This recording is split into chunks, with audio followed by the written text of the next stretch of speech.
তো এই পিকনিকটাকে উপলক্ষ করে সবাই একত্রিত হওয়া এবং আনন্দ করা এটাই।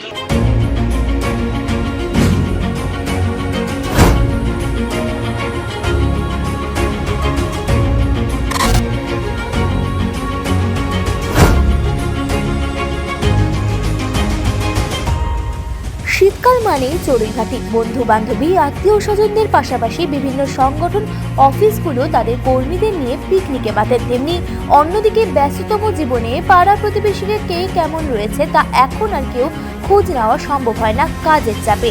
তবে সমস্ত এলাকাবাসীদের একচ্ছত্র করতে উত্তম মাধ্যম হলো চড়ুইভাতি। তেমনই উদ্যোগ নিয়ে প্রতি বছর শিলিগুড়ির স্বাস্থ্য বিভাগের মেয়র পরিষদ দুলাল দত্ত এক চড়ুইভাতির আয়োজন করে থাকেন, যেখানে 8 থেকে 80 দলমত নির্বিশেষে সকলেই মেতে ওঠেন এই দিনে। সারাদিন হইচই করে পিকনিকের আনন্দে মেতে ওঠেন 38 নম্বর ওয়ার্ডের বাসিন্দারা।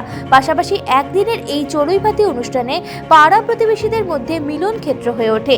তেমনই রবিবার প্রায় 30টির ওপরে বাসে করে 2500-এর ওপর এলাকাবাসী পিকনিকে বাঁধলেন। পিকনিকে উপস্থিত ছিলেন পুরুষ মহিলা ছোট বড় মিলে প্রায় সকলেই। কার্যত মেয়র পরিষদ তথা এলাকার কাউন্সিলর দুলাল দত্তের এমন উদ্যোগে খুশি স্থানীয়রা।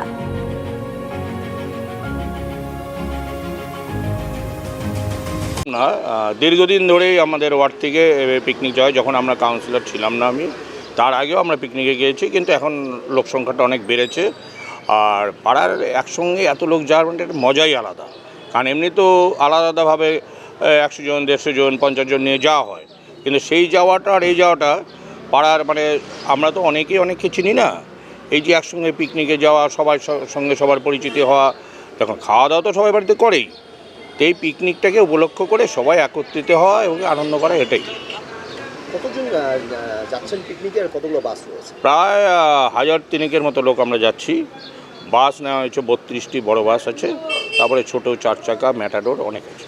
বাইক মেনুতে থাকছে হচ্ছে মটন থাকছে, সঙ্গে মাছ থাকছে এবং মাছের মাথা দিয়ে বাঁধাকপি ঘন্ট থাকছে, ডাল থাকছে, চাটনি থাকছে এবং টিফিন সকালে যেটা ব্রেকফাস্ট হবে সেটা ডিম কলা রুটি থাকছে, আর ছোলা মাখাটা থাকবে।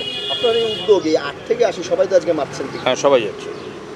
এটাই আমাদের পাওনা যে বাচ্চা থেকে বুড়ো অবধি সবাই আমাদের এই পিকনিকে পার্টিসিপেট করেন, দলমত নির্বিশেষে।